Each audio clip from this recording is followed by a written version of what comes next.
What was the issue for you? The issue for me were, January 6th insurrection, if we call it that, stuff like Roe v. Wade being overturned. I love the fact that he's bringing up real issues. All right, guys, we're at the University of Washington. Today, I will be debating that Trump was a great president and will continue to be a great president in his new administration. Let's get into it. Let's be honest, Biden's not doing a great job. Personally, I feel like Biden's worse than Trump just because inaction is worse than doing something about it, right? For me, my personal experience with Trump's presidency was that it was mostly negative. Why was it mostly negative? I don't think, because for the most part, the things that you mentioned didn't apply to me. My personal experience wasn't what part didn't apply to you? Were you paying taxes or anything like that? Yeah, because my household, we don't make that much money. Well, do you make... So if you guys don't know what's going on, the student explained it pretty well. My name is JOJO. I'm an electronics engineering grad student. And today I'll be learning about whether or not Trump had a good or bad presidency, as well as if Trump's presidency upcoming will be good or bad. What you're looking at now is a conservative student going to a college campus to debate these things. Sitting down, the person believes that Trump's presidency was not good, and they're going to talk about it. So let's not waste any more time and get right into it. Make sure you subscribe to his channel. It will be in the description below. Make sure you subscribe to my channel as well. Let's get it. Does your household make $15,000 to $50,000 a year? At that point, we had, because my father was in China, so he was working over there. Yeah. So if we want to go off of income, that's kind of inaccurate because... do you contest that the majority of people fall between $15,000 and $100,000 a year? I would agree. Yeah. So this would affect almost all Americans effectively. And then on top of that, he doubled the standard deduction and he doubled the child tax credit. Okay.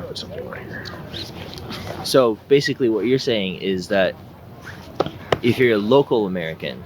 If you live here, yeah. And you're registered to vote, because... No, not necessarily if you're registered. Because when we're talking about people making between $15,000 and $100,000, a lot of those people are either undocumented.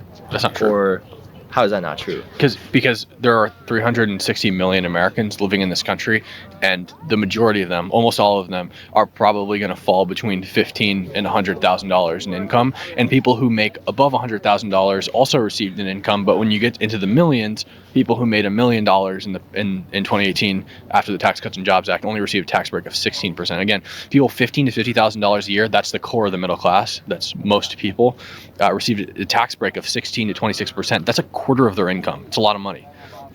50 to 100,000, 15 to 17% tax break. That is effectively the entire middle class of the United States. $15,000 to $100,000 a year is almost everyone who's in the middle class.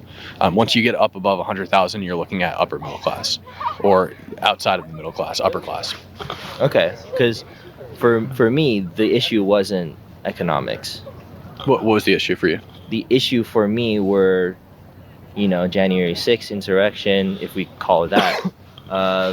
Stuff like Roe v. Wade being overturned, and then also the Supreme Court Justice nominations. I feel like those were... I love the fact that he's bringing up real issues, and which is something that I'm shocking because that's rare. He said the reason why he doesn't like Donald Trump, he didn't say he didn't like him, but the reason he has a problem with Donald Trump's presidency is because of issues like overturning Roe versus Wade. That's a real issue. His Supreme Court justice picks, that's a real concern. And what was the last one he said? Supreme Court justices. And January 6th, he calls it an insurrection. These are real things. Usually, when you watch these type of videos, they will say something along the lines of, "Oh, I don't like him. He's not a good leader. Or he's something vague." But he said, "No, I'm gonna list 3 real things." So let's see how he responds. It's gonna be good. Not really. Let me clarify that Trump's presidency was negative for me, not because of Trump himself, but because of the inability from the opposition to do anything about it. But how did that create a negative impact on you? Like, if there is something for them to oppose, presumably there's That's something what bad I'm saying. happening. So, Yeah, like, that's what I'm saying. What Like, was it that he was doing they should have been opposing? So first of all, I think during those times, anti-China and anti-immigrant sentiments were pretty high, and there were some incidents of hate crime going on. And I remember some of those were in Seattle and Chinatown. And that's why, there were a lot of talks about boarding up shops and preventing looting and stuff like that. So generally for me, because I'm a son of an immigrant, so it felt like a lot of the, I guess, blame for certain things were put on groups that didn't cause these things to happen. For example, like the most significant example of this would be Japanese internment camps during World War II, right? Like the Japanese Empire obviously invaded China and incited a war in the mid-Pacific, but at the same time, the Japanese who are here, they're not the culprits, right? But if you're going off of suspicion and not like proving them guilty, you're going off of suspicion in order to, I don't know, do some kind of social engineering, and that to me doesn't feel great, because as a son of an immigrant, being put in that position socially and being stigmatized socially doesn't feel great for me. So my main I guess complaints are not economic, because I think during COVID, I think that the economic procedures that he went through were solid and valid. But there are certain things, I wouldn't say they're as big as economics, but for certain people, like women who had their body autonomy rights basically disintegrated, or not really disintegrated, but reduced. That doesn't feel great. When I see those headlines where Roe v. Wade is overturned, or more minority groups are being assaulted because of inciting talks or political statements that involve these kind of sentiments, that doesn't feel safe for me.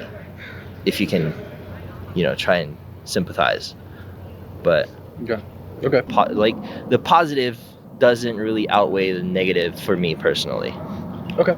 So you mentioned January 6th, and what I would say is on January 6th, there were over 100,000 people at the Capitol, and a very small minority of them broke into the Capitol. Trump didn't sanction or condone that. He didn't want them to do that. He told them not to be violent. He told them to go home. He obviously didn't support that. I don't think there's any indication that he did. He even said during his speech at the Ellipse, "Make your voices peacefully and patriotically heard." He effectively ran on law and order, and look how bad the BLM people are, and look how good we are, and we never riot. And then, unfortunately, there was a riot, right? Even to that first point, I'm not going to get into the details on whether or not Trump did it or Trump didn't do it. I don't want to argue that. What I will argue is what things that actually happened. They did riot, and Donald Trump did say, "Don't riot." He said that. So if you're going to be fair here, you can give your opinion on whether or not he meant it, or the sentiment behind it, with the hidden messages. I'm not going to sit here and talk about that. Donald Trump showed that he verbally showed that he did not support that decision. He did not support any type of rioting or any type of violence. That's what I'll say. Whether or not you agree with him or disagree with him, that's your wisdom. That's your logic behind it. I'm not going to fight about it. I'm just going to go off of what we saw happen. You can assume that those were his supporters there. You can rightfully probably assume that his supporters were there and that they did it because they thought it was the right thing to do. But also you can factually know that he said, "I'm not a fan of this. I do not support this." But let me know what you think about that first issue. Hold on. One second. I want to respond to some of these other things. Take notes. I want to respond to some of these other things that you said.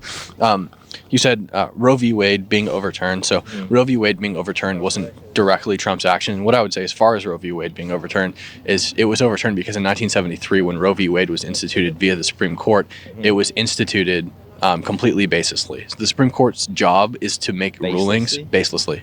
The Supreme Court's job is to make rulings based on the Constitution, and there is absolutely no rooting in the Constitution for abortion. Abortion isn't mentioned a single time. They created an entire framework for trimesters and when it's okay to abort a child, when it's not okay to abort a child, and doesn't make any sense because none of that is rooted in the Constitution. The Supreme Court isn't allowed to do things that aren't in the Constitution. It's their whole job. They're effectively the living arm of the Constitution. The Constitution is supreme law of the land, and it is a check on Congress and on the executive branch, the president. And if the Supreme Court doesn't exist, the Constitution doesn't have a say. They are the living form of the Constitution. In addition to that, you said anti-China and immigrant sentiment. So I think when people have anti-China sentiment, it's not anti-Chinese sentiment. I think that's totally different. I think that anti-China... But it's often conflated though, right? I think that I honestly don't think that much because I don't know a single conservative who doesn't like Chinese people. I know a lot of conservatives who don't like China as an entity, but that's not because of Chinese people. It's because of the government that's currently run by the Chinese Communist Party. And as far as like anti-immigrant sentiment goes, Donald Trump is married to an immigrant. He's not anti-immigrant. He is anti-illegal immigration, which is a totally different thing. And I think I mean, his previous wife was an immigrant too. He clearly loves immigrants a lot, right? Because he keeps marrying them and having children with them. And his children are all second generation immigrants. So I don't think that really amounts to much. Japanese internment camps, we're not obviously doing internment camps. Bodily autonomy of women being disintegrated. I don't think the bodily autonomy of women is disintegrated because bodily autonomy is effectively just the ability to govern your body as you see fit and do what you want with it. There are other implications with abortion where you're affecting another body inside of yours at this point, but women can still leave their house when they want to. They don't need a male guardian like in some Middle Eastern countries. They don't need to veil. Before he gets too far, I found it interesting that you said the claim was baseless. That was interesting. I never heard that perspective before. And technically, he is right because the term abortion is not mentioned in the Constitution one time. I would say there was some more context to it, so it is a more controversial topic because it was overturned because of the 14th Amendment. They said it had something to do with the right to privacy of a woman's body. So that's kind of how they did it. It was a constitutional implication that they had. It wasn't something that was explicitly stated when they made the ruling. So it's a controversial thing. I would say the Supreme Court has made interpretations like that before. But yeah, he is technically right. It wasn't mentioned in the Constitution one time. So it was interesting that they did it. But the Supreme Court is allowed to do stuff like that. Just because a word isn't in the Constitution doesn't mean that they're not allowed to make a decision on it. Let's be honest, this is the federal government. The federal government can do what they decide to do. I mean, it's the federal government. If they want to interpret something one way, they can interpret it that way. And they can say it's because of the right to privacy in the 14th Amendment. But anyways, I do understand what he's saying. And it was a very, I think, intellectually honest statement. They can get educated. They can go to the grocery store whenever they feel like it. They can drive cars. They can buy property. They can run for office. They can serve in government. They can vote, et cetera, et cetera. They still have bodily autonomy. Minorities being assaulted and like hate crimes and stuff like that. You talked about that. I want to play you a clip real quick of Trump talking about this specific issue. We condemn in the strongest possible terms this egregious display of hatred, bigotry, and violence. It has no place in America. And as I have said many times before, no matter the color of our skin, we all live under the same laws. We all salute the same great flag, and we are all made by the same Almighty God. We must love each other, show affection for each other, and unite together in condemnation of hatred, bigotry, and violence. We must rediscover the bonds of love and loyalty that bring us together as Americans. Racism is evil. And those who cause violence in its name are criminals and thugs, including the KKK, neo-Nazis, white supremacists, and other hate groups that are repugnant to everything we hold dear as Americans. We are a nation founded on the truth that all of us are created equal. We are equal in the eyes of our Creator. We are equal. Have you ever seen that clip before? No, actually. Does that change any kind of perspective on like his view on race relations or racism or anything like that? That was for perspective after the Charlottesville attack, the one where everybody said that he supported the Nazis. I don't know if he supports the Nazis, but I know that his followers and supporters and those who condone and support his, I guess, I wouldn't actually no. Those who stand in the same lines as him, on the same team as him, I guess on the same side of whatever, they don't. I don't think they have the same behavior or thinking process. And this is what I mean by a lot of people who oppose Trump are just a little intellectually dishonest. I've noticed time and time again, you move the goalpost. What I mean by that is you say that Trump doesn't support this. He doesn't support X. You find proof that Donald Trump does support X. Then instead of staying here and admitting that, oh, I might have been wrong, you move X to Y. Oh, now his supporters don't do this. It's like, bruh. Imagine if we did that with everything. Imagine somebody did that with Kamala Harris. It would be a problem. Why don't you just stick with the topic? If you're wrong, you're wrong. I've been wrong about a million things in life, about a lot of things. It's okay. I'm a human. We're all wrong about things. You don't have to double down and try to, pretend like you were always right to begin with. It's okay to be wrong. Nobody's judging you. If they are, then they're not honest with themselves. But let me know what you all think about this video. My name is JOJO, and I'll see you guys in the next one.